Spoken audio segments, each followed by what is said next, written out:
Hey, thanks, Ken, and thanks, panelists. It's comforting to know that though Zoom will obviously remain part of our world, that there's an exciting world beyond it. And I love the examples, and I love the insights. Our next session is another important one, another area where new truths have already emerged in 2020. And I think that all of us at all of our companies are having constant conversations now about the topic for this next session. So the movements for racial and gender equity, for climate change, to address political divisiveness have forced somewhat of a moral reckoning for brands. And we heard that discussed in the Q&A in the creative paradigm session. And so corporate values and the many issues of the day have intersected in a way that they never have before. And so what has changed in our world during these recent months? Is brand inaction even an option? How should brands take a stand if they choose to do so? And so we're going to hear now from prominent brands that are putting their values on the line. My very good friend Sinu Singh of Creative Salon will moderate the session. Sinu is joining us at around 10 p.m. from London, and I think that speaks volume about the importance of brands taking a stand.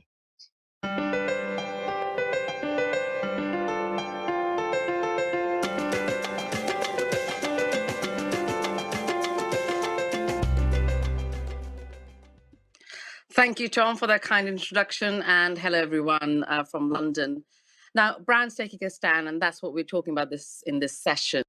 Now, it all started with this brutal killing of yet another black man, George Floyd, at the hands of police on May the 25th.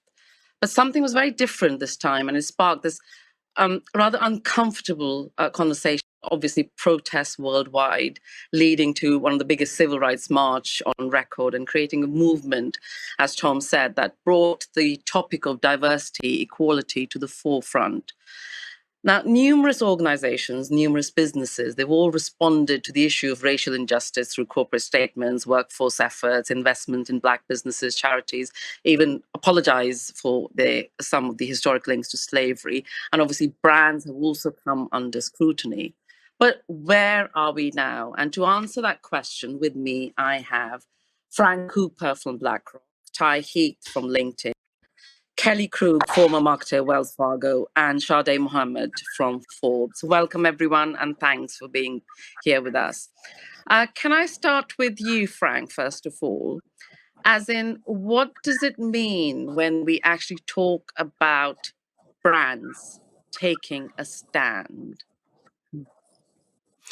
Yeah, thank you for that. And look, this is kind of a strange place for many corporate leaders, whether you're a marketer or in the C-suite in general, because for decades the admonition for many leaders was do not take a stand.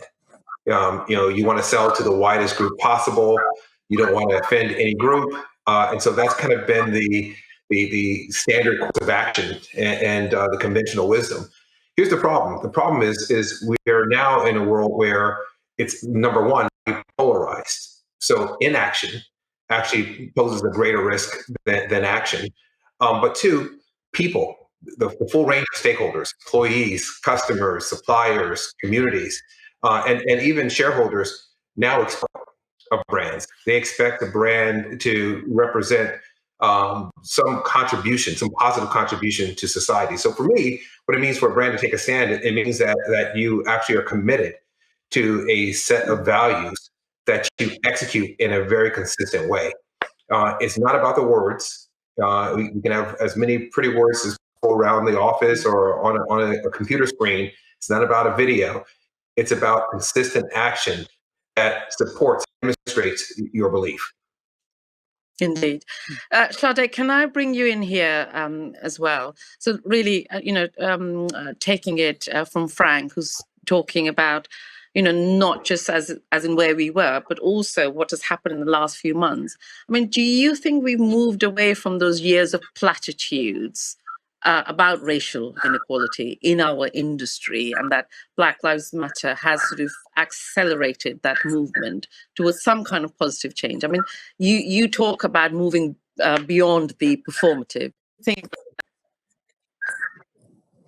I think it's happening, and thank you everyone for having me. So to give you an example, so I started the representation inclusion practice at Forbes, which really works with marketers to advance equity. And there's some research that we were doing earlier in the year, as soon as the pandemic hit, to really demonstrate, look, this is disproportionately affecting communities of color, specifically Black and Brown folks. LGBTQ, et cetera. And what we found after the murder of George Floyd was there had been this, extreme consciousness raising among so many, both, individuals in general, so marketing community and outside. And so there are a lot of proof points that we no longer had to drive home in a way that wouldn't have been so obvious just a few months prior. So I'd say that was a good test to see there are certain things that, I don't have to explain anymore. We don't have to, explain anymore. And it's obvious, there are systemic inequities that were intentionally built into these systems. There are folks who feel ostracized from products and services and in their companies. And I think that that consciousness raising has been a benefit to us all. Lots of work to do. I think the next question is, how we get there, and we'll talk about that. But certainly there's a different starting ground at this point. Indeed. Talking about the work that the industry has been doing the last few months, and as Sade said, obviously we'll be talking about, where do we go from here? Can I bring LinkedIn? Ty, can I bring you here? You just launched a report called Beta, and it focuses on all these professionals within B2B, within the age group of 21 to 40. And can I just quote something that I saw in the report, which I thought was quite interesting and caught my eye, was how this cohort wants to see real change. There was this figure which said 48% want to review hiring policies to support Black Lives Matter. So they want to see the change in hiring policies. 47% want diverse management teams, compared to only 37% who want to make charitable donations to support the movement. So much more than a token gesture. Can you tell us a bit more about the report then? Yeah, much more. And, building off of what Frank said about the expectations, this report makes it so clear that the train has left the station. So the report is called Work in Beta, The Rising Decision Makers, and it is focused on a group of, I guess you could say, millennials between 21 and 40 that are now moving into decision-making positions. And activism, the expectation within themselves to take action on social justice issues is very strong. And when you look at 21 to 30, it's even stronger. So it's a trend we can expect to grow. And then when you look at this group as well, the other thing that was fascinating, the distinction between them and as we look at other professionals, is the desire for action to be taken. So 92% of these professionals, companies taking at least one action, whereas the other group, not to say that it doesn't matter to them, but the expectation wasn't so much around action, it was that it was important. So this group expects action to be taken, and it's important for us to take a look at that. But I would also add that as marketers, I think we're also getting connected to the fact that there's a responsibility that we have. So the work that we do, the comms, the marketing, the advertising, is cultural currency. All of that messaging is socialization that influences our culture and our world. And I think people are getting the impact of those messages. And as marketers, we control that. We decide what voices to amplify. We decide what stories to tell. So beyond that expectation, there's also a responsibility that we have to own as marketers for that socialization. Absolutely. Kelly, now as a white woman on this panel, I just want to perhaps put you on the spot a little bit as well. I mean, did you as a marketer, first of all, think that you need to start having uncomfortable conversations with yourself? But also, do you think, following on from what the other three panelists have said, do you think there's a fix that can be uploaded, downloaded, whatever, networked, to address this sort of almost this lack of the different voices in a company's workforce, the executive leadership, or even in its messaging, just where it's not just part of a company decor? Yeah, absolutely. I mean, we need to be having conversations like this and bringing lots of voices and lots of experiences to the table. Without a doubt, it's going to be uncomfortable. I think the reality is there isn't really a roadmap. I mean, we say we've been doing this for a while, but I think it's really coming under the spotlight over the last, 6, 9, 12 months. I want to just build off of what everybody's saying, because I do believe that marketing can do a lot to amplify the story. I also want to build off of some of the other comments that it's more than just a tidy little tagline or a donation to an organization. And the work that Ty's talking about, really puts the emphasis back on the organization to say, what is our brand? What is our purpose? Where should we be playing? And we should be playing in a place where we can make an impact. And I love the fact that the research is suggesting that there needs to be change. This isn't just writing a check or posting something in social media. So it does need to be aligned with your brand strategy. I think some of the best brand examples that are out there didn't just make it up, over a weekend and, come out and appear as if they have their act together. And I think it needs to be part of scenario planning. It needs to be part of strategic planning. It needs to be aligned to your brand. Your brand has boundaries, and understanding where those boundaries are and really picking a focus and taking a perspective, the long view. This isn't going to be like, what are we going to do between now and the end of the year? But what does our brand stand for? What do we stand for as an organization? And then I love the comments about it's more than just writing a check or a campaign. It's got to be recruiting. It's got to be processes. It's got to be infrastructure. How do you leverage what you have?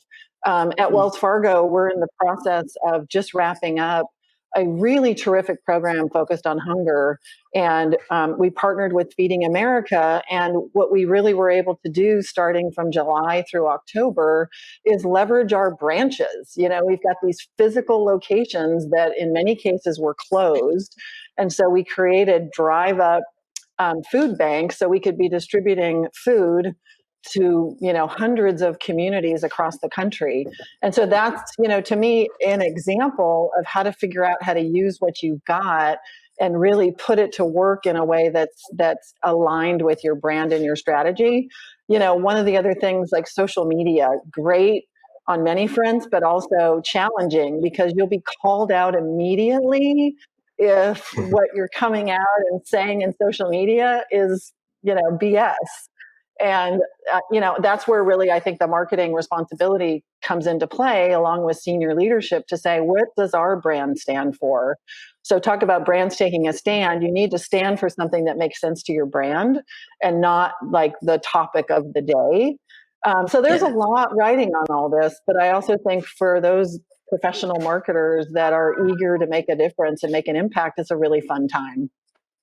Yeah, that's well, and you use the F word, fun, as well, which we definitely need in these times of pandemic. So thank you for that, Frank. Can I bring you in, because some interesting points raised here and some interesting examples as well. But really, talk is cheap. So how do you get to a point when all these issues we're talking about, they need to be almost about equity? That's a word that you use, not just buzzwords or an image. And what Kelly said earlier, I thought was quite interesting, as in the Wells Fargo example, for instance. That was interesting in itself. And I just wonder, how do you get to the point where the brand even has its own voice, or a business has its own voice? And these two examples that I'm just going to cite, these are B2C examples, but interesting nonetheless, because when Trump did his first tweet just after the election results, only two brands, literally within seconds, were the ones who put their hands up and said on social media how people need to be wary of the falsehoods that he was once again perpetuating. And those brands were Ryanair and Steak. So how do you get to a point where you're confident enough to have that brand voice to get to that place? I actually think it starts with identifying and discovering your purpose, and that term is, but identifying why your company and your brand exist in society, not just what you do, not how you do it, but why do you exist? You have to discover that piece, because if you don't discover that, what happens is you kind of chase the latest trend, or you're batting down fires as they pop up. You need something that is core to your operating model and that's true to who you are, that is serving broader humanity. And that's a discovery process. If you don't do it, here's what happens. You look across all the stakeholders, and everyone is talking about stakeholder capitalism, and I believe in it. But if you look at the stakeholders, employees, customers, suppliers, community, the planet, investors, and shareholders, oftentimes they're at odds. And so how do you unify that wide range of stakeholders? There's only one way that I've seen that's been effective, and that is having a core purpose, a core sense of why you exist in the world. Now, once you discover that, though, it changes the way you think about even brand, because oftentimes we talk about brand, we isolate it to the commercial side. But I think it's a false dichotomy between brand and company in today's world. People are looking behind the brand to see, how does the company treat its employees?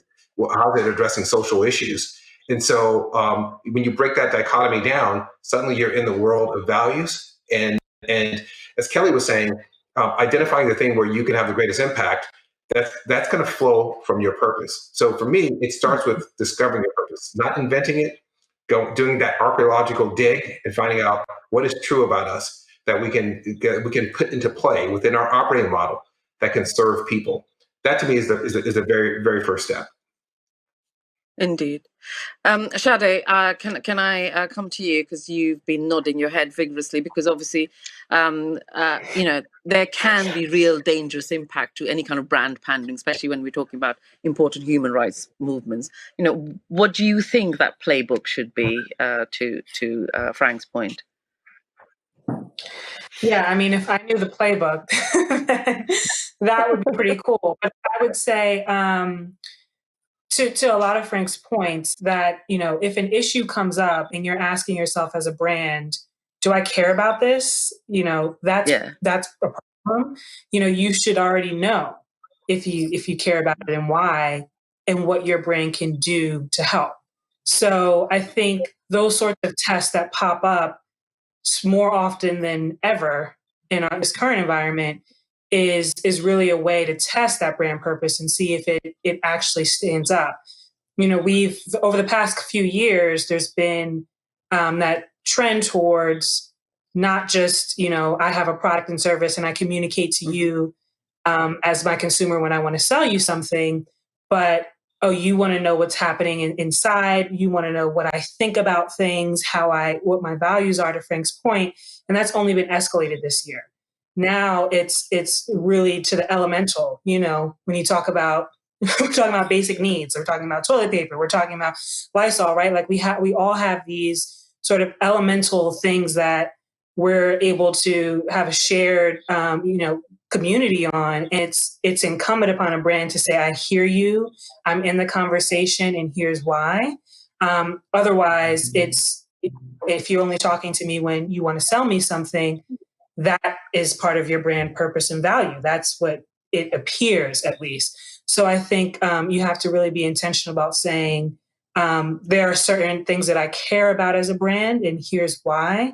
Here's what I can add to the conversation, and know that before the thing happens. Just like if you're, as an individual, we know what we care about and value. We don't have to ask ourselves, do I want to call my friend, right? Like we know that we should do those things. So it's the same idea, is to be more human, ultimately, is what I think consumers are expecting. And not have to think about it as much as act on what's already intrinsic. Yeah, I mean, again, slightly easier said than done. Ty, was there anything within the report that sort of, in terms of interesting insights? Because when we are talking about, what Sade said, these issues, whether it is race issues, whether it is LGBTQ plus issues, whether they're issues around age, ageism, disability, of course, the pandemic and health. I mean, these are real uncomfortable issues that do not fit that, neatly into any kind of audience insights brief. Did your report kind of dig into any of these uncomfortable truths that marketers felt that they are having to deal with? Yeah, so the report is really meant to be a snapshot in time, a time of all going through significant change. We've got this pandemic, we were working remotely, and as you said, we've got this social justice reckoning. So I think one of the things that the report brings up, and it comes through in every aspect of the different pieces of the characteristics of this generation that we're looking at, is the need for leaders to listen and plug in. And here's where I think the responsibility of any marketing leader becomes so clear. We need to be educated on the topics that are important to our community. So beyond the expectation, the investment in actually understanding that our role as marketers is to understand our market, to understand our customers. And that starts at home, with your team. Like, do you understand the social justice issues? Are you investing in educating? So you have a North Star. How do you then connect to the community and bring that story to life? So that's an area that we can own and make sure that we're investing in all of those different aspects. I think the other thing to point out is that and I say this with love, not to bring any guilt or shame, but if you think about it, most people that are embarking on this journey, this is their first step in this journey. These issues this is the first time that they're really confronting them and digging in deeply. And they have a very shallow understanding of these social justice issues and the communities. And then when you look at marginalized communities as a matter of survival, we've had to understand these issues inside and out. So this is an opportunity, and I'm really hopeful, given what I've seen, the investment in education, the investment in action, and the investment in enrolling others in taking action. So acknowledge where you are in the journey and really own taking those first steps forward. Indeed. I have a very interesting follow-on question. And Frank, can I ask you this from the audience? And the question is, how can creativity be balanced when there is so much political and social polarization? Should it even be balanced? I mean, what's the starting point, Frank? I'm not sure if you should try to balance it. I think what we're all saying is that know yourself, know what you care about, know what you value, know what you believe, and once you know that, just be true to it. I was in the music industry earlier in my career, and there was that phrase "keeping it real," and what it meant was kind of speak the truth and be true to yourself. I think that applies here. If you know what you're about, if you know what you care about, if you know what you value, then everything flows from that. I think Kelly said it earlier. Once you have that, it goes into your strategy, it goes into your hiring, it goes into your innovation, it goes into who you partner with. It becomes the thread to everything. Creativity is just kind of the manifestation of that, applying your imagination to it and making it interesting and engaging for people. That will remain. But knowing what the starting point is, that's the hard work. And companies that do not do it, companies that decide to sit on the sidelines and think that inaction is safer, are in the most dangerous place possible. One thing we know, we're in a highly polarized world. And those who decide to remain neutral just take incoming from both sides. You might as well pick a side, decide what's true about you. You will attract the right employees, you will attract the right partners, your creativity will be sharper, and you'll be more true to yourself. You will keep it real. And Kelly, can I ask you this question? And I'm curious about this, what Frank has just said, to pick a side. I mean, how much freedom does a marketer even have? And within the context of all the other things that you have to achieve, including the bottom line, and the creativity, the sales, the growth, etc. Are you allowed to pick a side? Well, so let's assume we have a seat at the table because we're talking about the brand and the kind of elasticity of the brand. One of the examples I'm just so impressed with is the work that's happening, and I'll say it again, in plural, the work that's happening at Netflix. So Netflix, to me, is covering all their bases. They have a huge platform. They have reconstituted their focus on content. They have created a number of opportunities to highlight content that's been created by diverse voices. They've made contributions to colleges and universities so that the generation is, moving through the path of being aware and has opportunities. And they have shifted or committed to shift 2% of their revenue and putting that in Black-owned banks so that they can be impacting and influencing at a really local level. They've hired a number of new leaders from a diverse perspective. So to me, the role of marketing in all of that equation, I would assume that it's a pretty important role based on everything we've talked about, that their brand can stretch. And I think that's a great example of how to stretch your brand in a way that starts to support your team, your employees, your audience, your shareholders, all the different people that you might want to influence, and it raises the bar. I mean, to me, they're really raising the bar on a whole host of other brands. Indeed. Frank, there's a question for you. Do you have any tips on how to persuade a risk-averse executive team that inaction is not an option? I mean, you must have come across I live in a risk-averse world. I'm at BlackRock, one of the largest investment managers in the world. And one of my closest partners is the CFO. And at least the way I try to do it, I tie it back to the fundamental things that we care about as a company, that everyone cares about. And you can put the kind of the moral part of it aside, but here's what we care about. We care about having a social license to operate. If you don't have the license to operate in a community, you're done. And people are asking those fundamental questions. Do you care about the planet? Do you care about the community? Do you care about the people in the community? Do you care about these issues that I really care about deeply? If the answer is no, why are you here?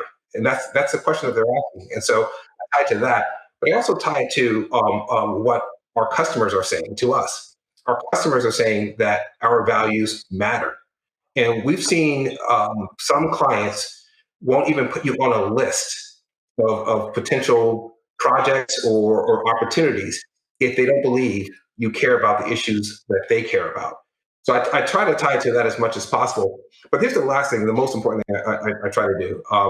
I try to make it core to our purpose. And the reason why the purpose work is so important is that if everyone aligns behind that, if they say, we believe in this statement, and we believe in the actions flowing from the statement, then it's a lot easier to convince people that the next action is appropriate.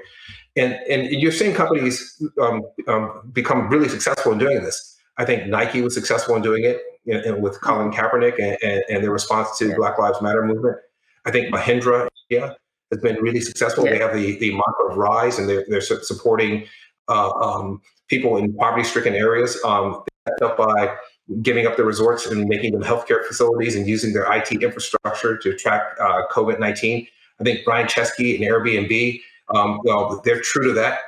Brian Chesky gave back $1 billion to the renters who otherwise he could have kept that money and given it to the host. He gave back $1 billion because he said that is a principled decision that's rooted in what they believe. They're using housing now for refugees. If it flows from a belief that everyone else buys into, it's much easier to convince those who are the most skeptical, those who believe that their sole reason for being is to deliver the return to shareholders, because all of it comes back to that. Really.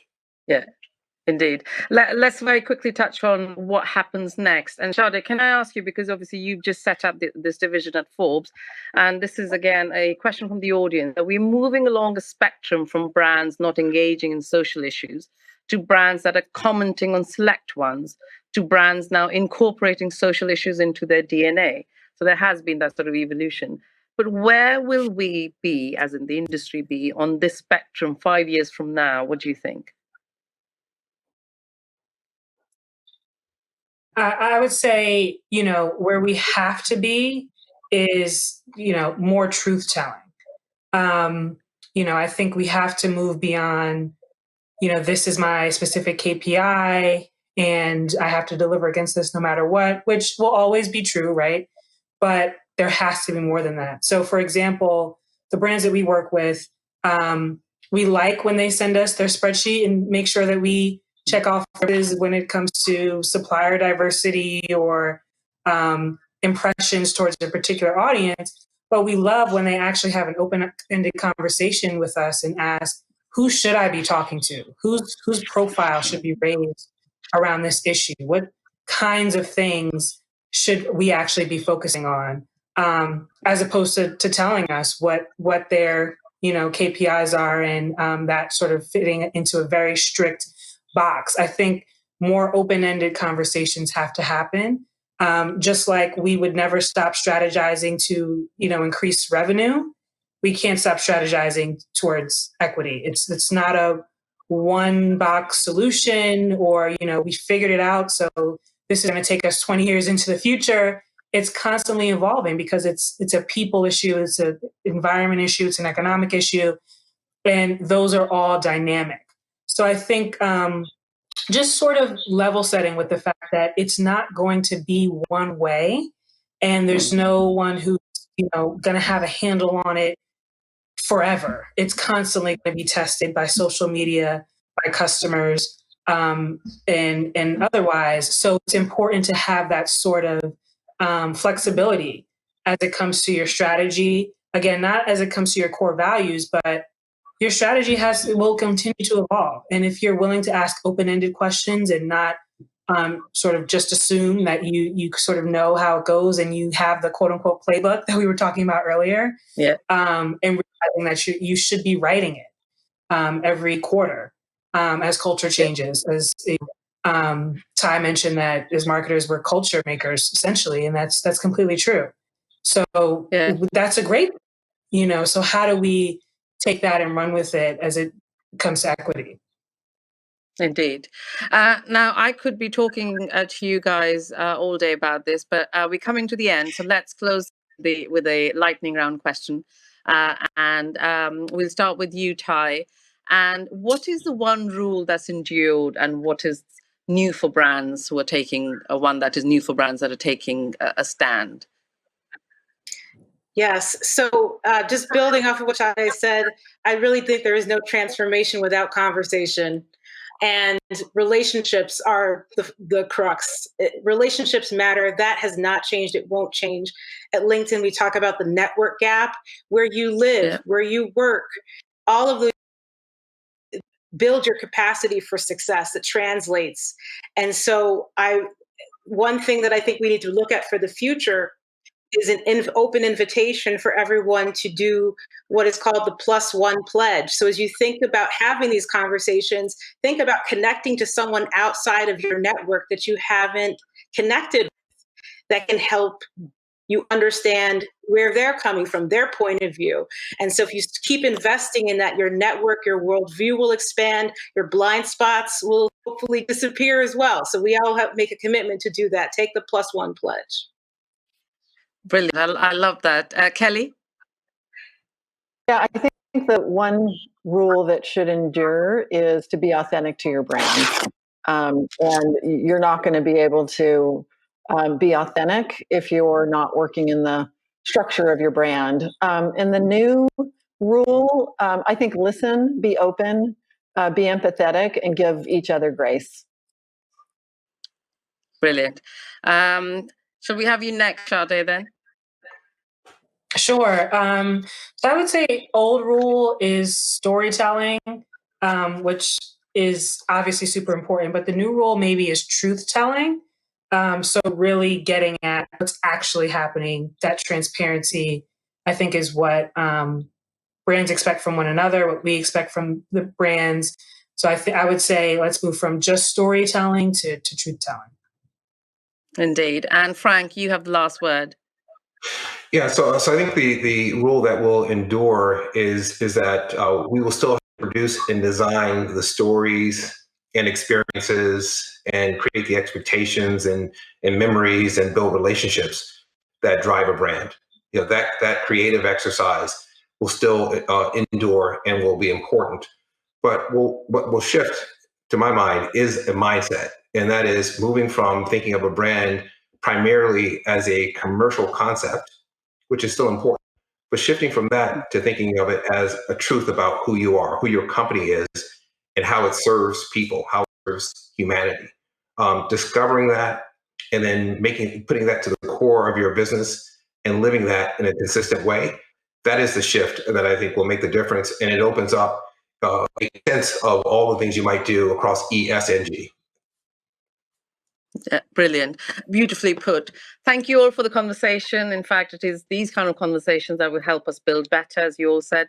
So thank you again. I hope all of you enjoyed this. And of course, time to bring back Tom Stein to the stage. Tom, over to you. Thank you and goodbye.